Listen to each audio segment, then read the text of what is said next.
ঠিক আছে, আবার কি সমস্যা হয়েছে?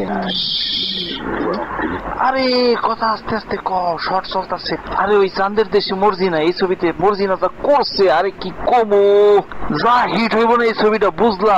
একেবারে কমার্শিয়াল ছবি। কি সব বলছো? কমার্শিয়াল ছবি? না না, শর্ট নাও, শর্ট নাও। তুমি আমাকে কিছু রাজনৈতিক সমস্যার কথা বলেছিলে, তাই না? আমগো এলাকার এমপি রহমত মিয়া হালা আগামীবার ইলেকশনে খারাইবো, ওর একটু মানহানি কেসে ফালাইতে লাগবো।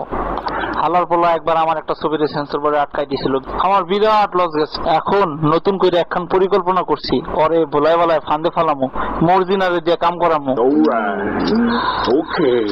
মর্জিনা, তুমি কি রহমত আলীকে চিনো?